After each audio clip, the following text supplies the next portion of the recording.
grenade à la main, ils ont menacé de faire sauter la clinique si jamais on nous faisait bénéficier du traitement. Cela étant, Toumba Diakité nous a conduits à l'état-major de la gendarmerie nationale. Je précise qu'au départ, nous avons laissé Selou dans l'enceinte du stade entre les mains des militaires. Monsieur Diakité, oui, maître. N'est-ce pas là la confirmation que dans votre véhicule, il y avait bel et bien M. François Lucien Fall et qu'il fait partie des leaders que vous avez sauvés, oui ou non? Oui, maître. Très bien. Je continue. Je prends le procès verbal d'audition des parties civiles de M. Sidia Touré en date du 7 avril 2011. Dans ce procès verbal, et plus précisément à la page 3, il s'agit des pièces acquises au débat, il s'agit des procès verbaux qui ont été dressés et devant les magistrats instructeurs. Monsieur Sidia a dit ceci. Face aux scènes que je voyais, j'ai réagi en criant sur toute l'esplanade. Il n'y avait que des scènes de ce genre. C'était insupportable. Face à l'agressivité de certains militaires, Toumba nous a regroupés. Jean-Marie, Mouktar Diallo, François Lucien Fall et moi pour nous embarquer dans son véhicule, pour nous conduire à l'hôpital, suivi d'un autre véhicule dans lequel il y avait d'autres leaders. Mais étant dans le véhicule, Marcel a continué à nous administrer des coups. J'ai failli perdre mon œil à la suite d'un coup de gourdin qu'il m'a asséné. Alors, nous avons été conduits à la clinique Ambroise Paré. À notre arrivée, le même Marcel a brandi une grenade pour dire que personne de nous ne descendrait pour être soigné, faute de quoi il ferait exploser la clinique. On nous a conduits à l'état-major de la gendarmerie nationale. N'est-ce pas encore là la confirmation que c'est vous qui avez sauvé M. Sidia Touré, oui, et que c'est vous qui l'avez conduit à la clinique Ambroise Paré, de là-bas face aux menaces de M. Marcel qui entendait faire exploser la clinique, vous les avez conduits au niveau de l'état-major général de la gendarmerie. C'est vrai. Je continue. Je continue.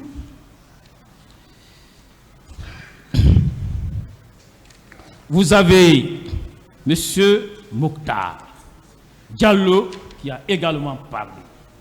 Vous avez le procès verbal d'audition des parties civiles, Monsieur le Président, Messieurs les assesseurs, en date du 7 février 2013, où, plus précisément, à la page 2, Monsieur le Président, Monsieur Mouktar a eu à dire ceci. À la demande de Toumba Diakité, nous nous sommes embarqués dans sa voiture qui était garée en dehors du stade. Mais je précise que de passage, nous avons été témoins de plusieurs scènes de viol à ciel ouvert. Une fois dans la voiture de Toumba, Fall, Sidia et moi avons été transportés à la clinique Ambroise Paré. Suite à l'opposition des Eneseki, nous avons été conduits à l'état-major de la gendarmerie nationale où nous avons été rejoints par Jean-Marie Doré et Kiboro. Est-ce que il ne s'agit pas là encore d'une autre preuve que c'est bien lui, vous, disons, qui avez sauvé M. Mamadou Mouktar Diallo? C'est ça. Dans les mêmes conditions que les autres. C'est vrai. Très bien. Est-ce que c'est lui qui est venu dans ces conditions, qui est parvenu à soustraire ses leaders politiques aux actes de violence? Est-ce que c'est lui qui a fait cela pouvait, dans les mêmes circonstances, de temps et de lieu, s'occuper des questions d'assassinat, des questions de viol. Hein? Non. Est-ce que c'était possible ça? Ce n'est pas possible. Lorsqu'on vous dit, Monsieur Toumba Diakité, je voudrais aussi relever que parmi des questions qui ont été posées par le ministère public, on vous a demandé si vous reconnaissez que parce que certaines victimes auraient déclaré que elles vous auraient vu sur les lieux, que vous portiez des fétiches. Est-ce que M. Toumba Diakité, que vous êtes quelqu'un qui porte des fétiches? Non, ce Hein? n'est pas vrai. Voilà. Est-ce que dans les rangs du membre du CNDD, M. Toumba a un tant que peu, est-ce qu'il a porté des fétiches? Non, et tous ils le savent. Moi, je ne porte pas de fétiche. Voilà. Monsieur Toumba Diakité,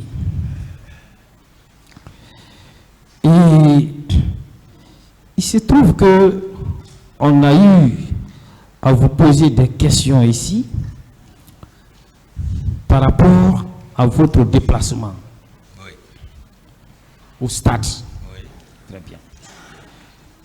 Et est-ce que c'était la toute première fois que vous preniez la décision de vous déplacer pour aller chercher le président Dadis? Et c'était la première fois?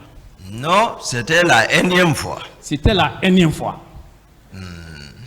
Vous le faites pourquoi? Est-ce par souci d'être toujours présent dans l'accomplissement de votre mission d'aide de camp, ou bien c'est pour autre intention?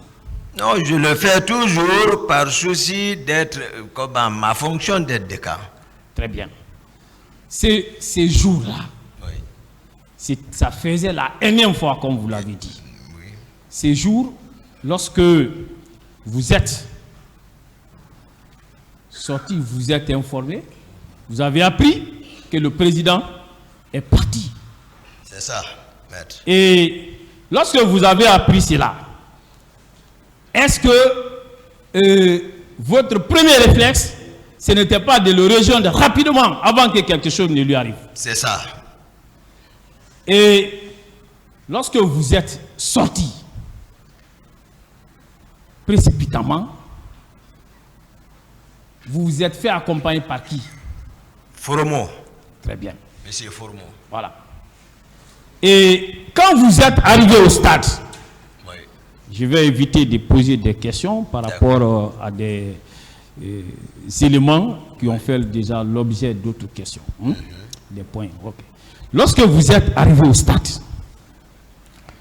vous avez trouvé qu'il y avait une panique généralisée. C'est exact. N'est-ce pas? C'est ça, maître. Avez-vous trouvé aussi qu'il y avait, oui ou non, des coups de feu qui étaient tirés?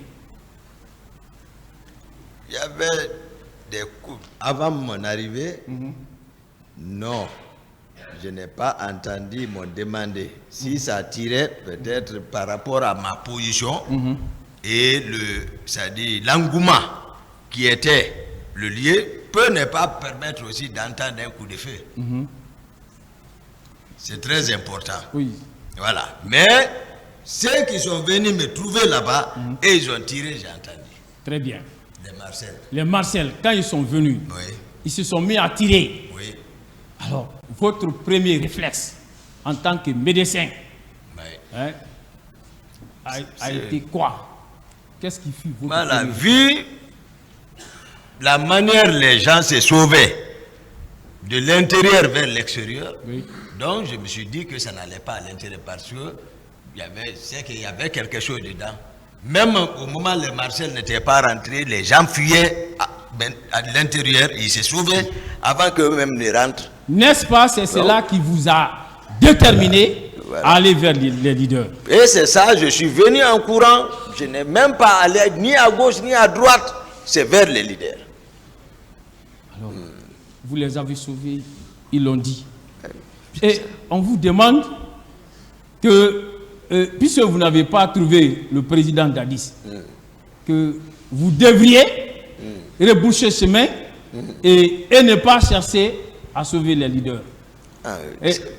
Attendez, il y a une question qui vient. Est-ce que vous savez que parmi les infractions qui vous sont reprochées, il y a la non-assistance à personne en danger? Vous le savez? Voilà.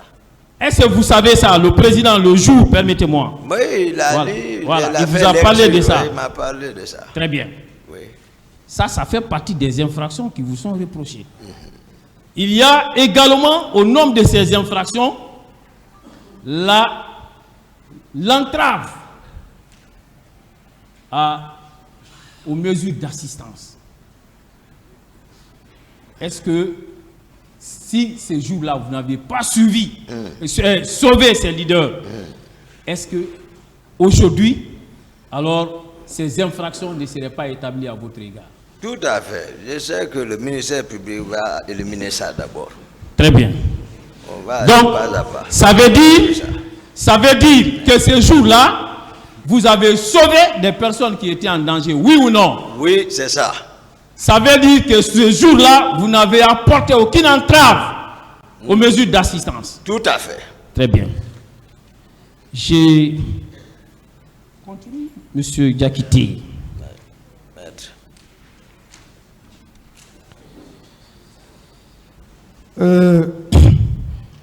Au niveau de la présidence. Oui. Alors, quelles étaient les forces qui existaient? Parce que j'ai entendu parler des régiments commando, des Rangers.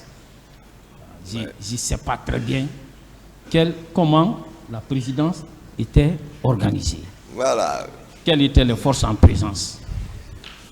Il y a à la présidence, oui. Il y avait le bataillon des Rangers. Je ne sais pas qui les a déplacés. Et qui dirigeait? Voilà, qui dirigeait? Non, ça c'est... Je vais finir. Ok. Il y a le bataillon des commandos chinois qui les a fait déplacer lors de la prise du pouvoir. Parce que chacun a cherché à avoir des rapports de force. Donc c'est comme ça ils ont rallié Conakry. Je ne sais pas sous instruction de qui. Mais, sauf que Dadis était parrain des commandos chinois qui étaient basés à Kindia, dirigé par colonel Abdoulaye Keïta. Donc, ceux-ci sont bénis.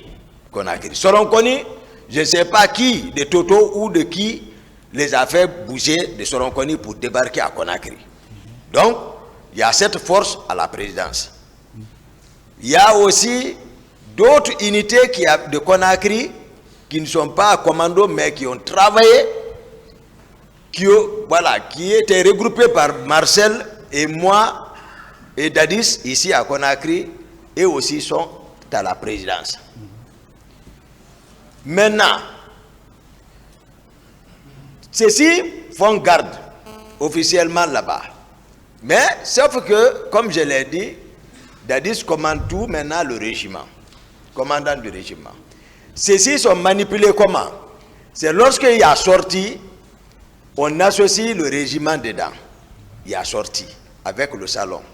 Mais s'il n'y a pas sorti, tous ceux qui sont en mouvement, c'est la garde parallèle. C'est-à-dire les parents de Dadis qui ont absorbé tout.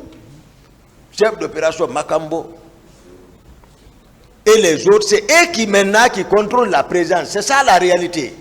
Tous les autres militaires les regardent, les Marcel, les Pivi,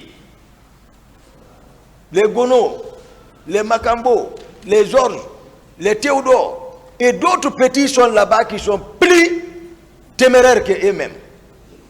Et ils sont là-bas, c'est-à-dire, je ne parle pas de ceci. Voilà. Donc, ils sont là-bas, c'est eux qui contrôlent la présidence. Ils n'écoutent personne. C'est dresse le président, sorti, dresse le président. C'est quand il a sorti, on dérange le régiment. Sinon, non. C'est ça. Monsieur Diakité. Le président est le commandant du régiment. Très bien. Monsieur Diakité, par rapport au régiment, est-ce qu'il existe un acte officiel pris par monsieur le président Dadis, qui vous a nommé comme étant le commandant de ces régiments? Non, je suis aide de camp officiellement. Très bien. Par décret. Être aide de camp, est-ce que cela vous donnait le droit, le pouvoir d'assurer un quel commandement de ces régiments? Non, ça allait même entraîner la pagaille, parce que j'avais le grade de lieutenant plein. Voilà. Et il y a des colonels là-bas. Voilà. Ce n'est pas possible. Je ne peux pas commander le régiment, il y a le grade de lieutenant, tu rassembles tout le monde, colonel, et devant toi, tu parles. C'est l'inverse ça. Ce n'est pas possible. Okay. C'est pourquoi il a pris le commandement. Mais écoutez, lorsque M. Keburu parlait ici, il avait dit que c'est vous qui assurez le commandement de ces régiments, mais il avait dit que vous ne réunissez pas les conditions requises pour pouvoir assurer ces commandements. Parce qu'il a parlé de cette affaire de grade. Voilà. N'est-ce pas? Il confirme ce que vous venez de dire. Il confirme ce que j'ai dit, sauf que lui ne connaissait pas la structure de la présidence. Il est pourtant là-bas. Okay. C'est ce que j'ai dit. Ils ont intoxiqué les gens. Voilà. Monsieur Diakité, est-ce que le fait qu'au moment où vous arrivez au stade et quelque temps après, et l'autre aussi a fait irruption avec ses hommes, est-ce que c'est pas ce qui amène les uns et les autres à dire que M. Toumba était là avec ses hommes? C'est ça. C'est pour ça que je me suis efforcé, j'ai fait tous les efforts qui sont nécessaires pour faire comprendre la cour, la réalité même. Voilà. Il ne faut pas qu'il modifie ça. Oui. Et M. Diakité, alors, est-ce que vous-même, vous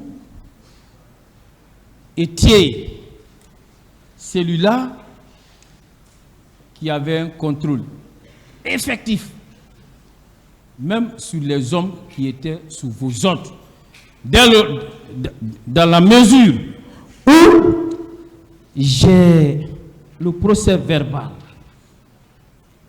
de M. C.C. Raphaël Haba, M. C.C. Raphaël Haba, qui dit clairement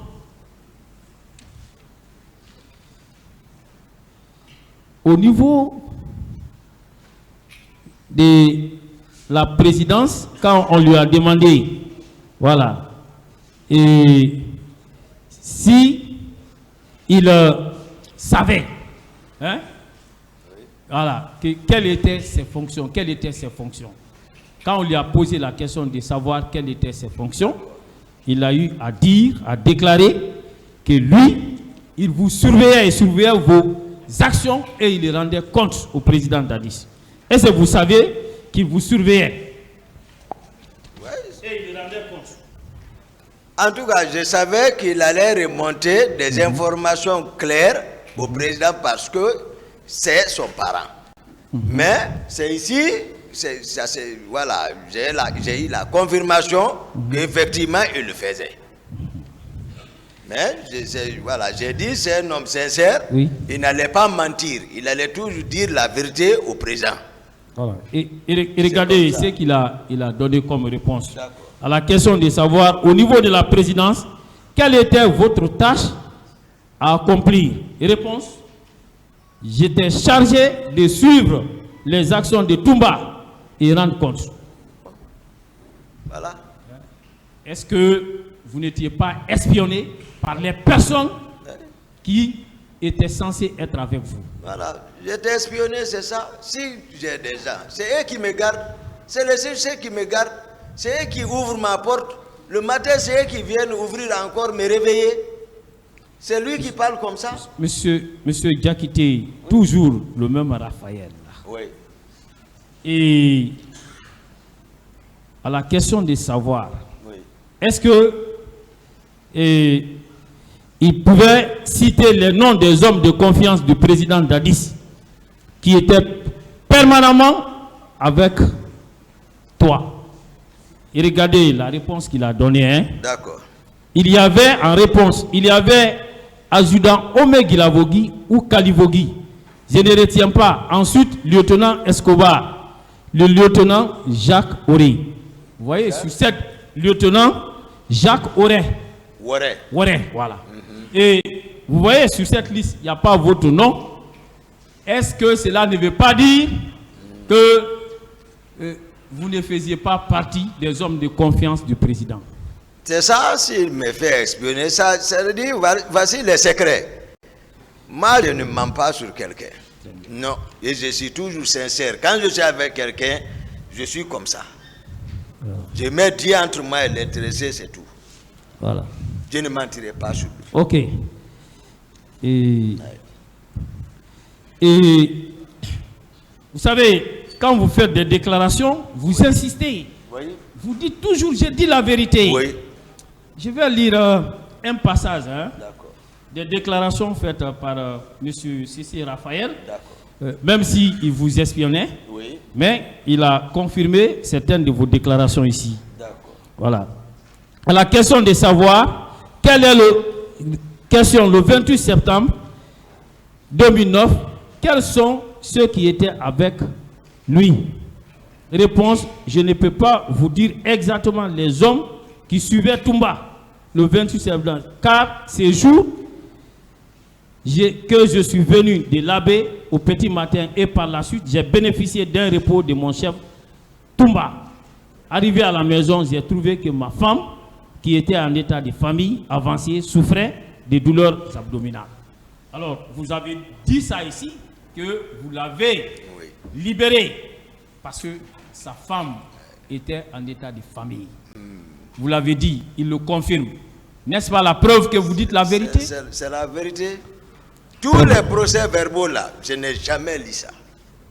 Même état à la maison centrale, je n'ai pas lu. Merci. Et non. Par rapport au nombre de personnes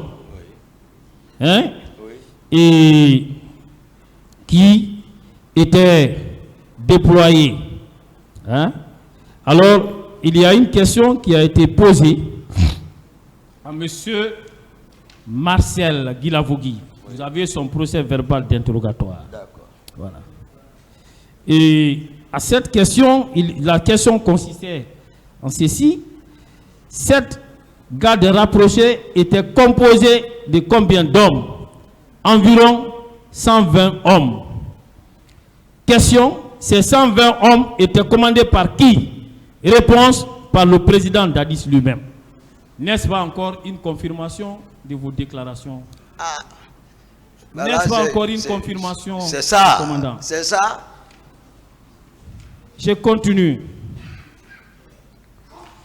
Il y a une autre question qu'on lui pose par rapport à ces 120 hommes. Alors, comment est-ce que ces 120 hommes étaient déployés? Oui. Voilà. Et il dit, les 120 hommes étaient divisés en combien de groupes? Ça, c'est la question. Il répond, 3 à 4 groupes selon les circonstances. N'est-ce pas ce que vous avez dit ici? Oui. Alors,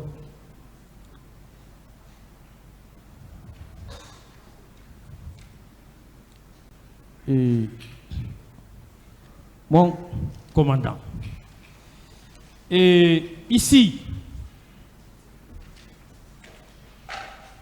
je voudrais également intervenir par rapport à une question qui vous a été posée ici. Une question posée par la partie civile.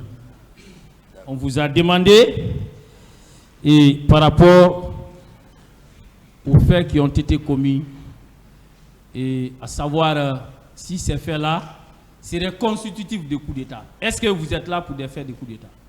Non. Très bien. Il y a également eu des questions qui vous ont été posées, et alors que vous avez suivi des débats avec le tribunal relativement aux faits de crimes contre l'humanité. Alors, Monsieur le Président a dit que au moment venu, si la question de qualification se posait, alors que le tribunal répondra. Oui. Mais il se trouve que par rapport à ces faits, des questions vous ont été posées. Oui. Voilà, malgré notre opposition. Oui. Est-ce que vous êtes là pour des faits de crimes contre l'humanité? Non. Merci bien.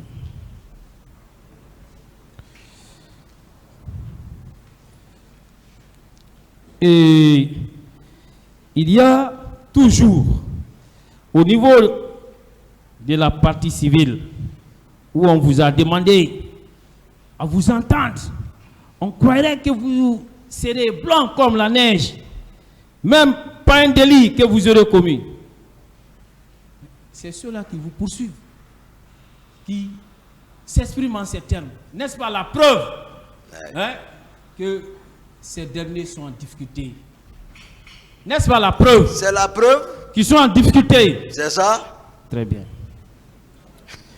Et on va jusqu'à vous demander qu'il y aurait eu des actes de torture tout près au camp. Est-ce que vous en étiez informé? Non. Est-ce que vous êtes là pour vous accuser? Je ne suis pas là, je suis là pour me défendre. Ceux qui vous accusent, n'est-ce pas, c'est à eux là d'en apporter la preuve. Tout à fait. Très bien.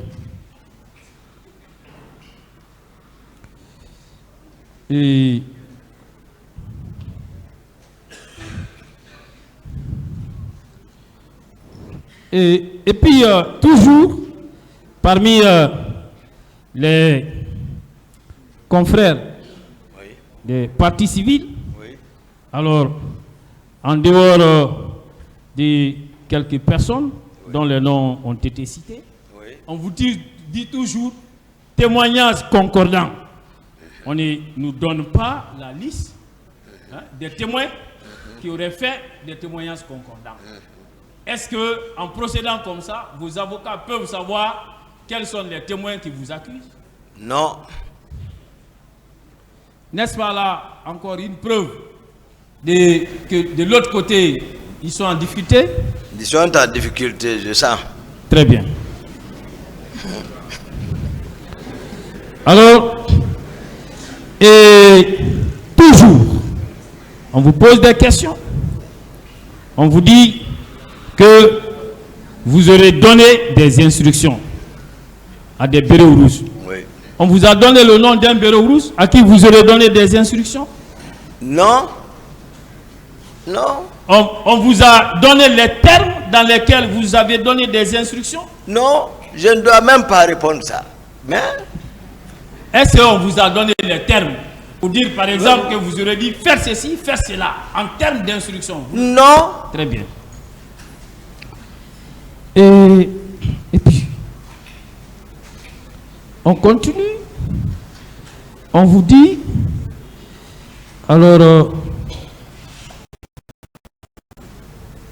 qu'il existerait une victime qui aurait soutenu que vous étiez à côté des Bégrés pendant qu'on la faisait violer. Est-ce que vous, les circonstances, on a eu à décrire ça tout à l'heure, dans lesquelles vous vous êtes trouvé au stade, vous étiez à même d'être au courant des situations comme ça? Être au même moment. Oui, pendant que vous étiez aux manœuvres pour sauver les leaders. Tout. C'est impossible. Voilà. Alors, j'ai continué. Et alors, ils ont eu à parler d'un certain Ousmane Sidibé, qui serait victime, et on attend qu'il vienne ici, qui serait victime, et qui aurait déclaré qu'il vous a vu en train, votre groupe, et et que vous étiez masqué. Moi-même, c'est ici, j'apprends ça. Que il y avait des personnes masquées.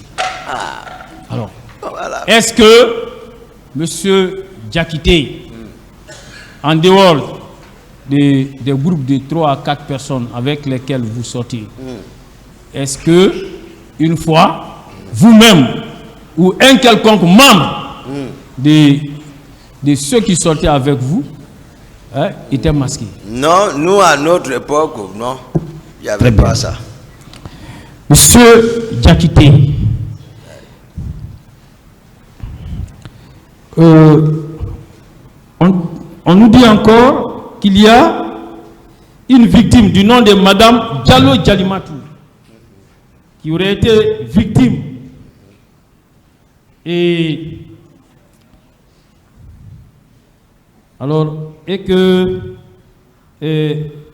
vous aurez dit pendant que François Lucien Fall était là, que vous aurez demandé à vos hommes de s'occuper d'elle. Voilà. C'est une contre-vérité. Il n'y a pas de la contre-vérité. C'est la contre-vérité. François Lucien Fall que vous avez sauvé. On dit que pendant que celui-ci était là, vous aurez demandé à ce que des hommes s'occupent. Est-ce qu'ils ne sont pas en train de faire une confusion? Ça, c'est la confusion. Ils n'ont qu'à chercher cette personne-là. En tout cas, ce n'est pas Toumba. Voilà. Vraiment. Monsieur Diakité. Oui, maître. Et il se trouve également que le ministère public a eu à tirer des informations dans un rapport qui aurait été établi par Human Rights.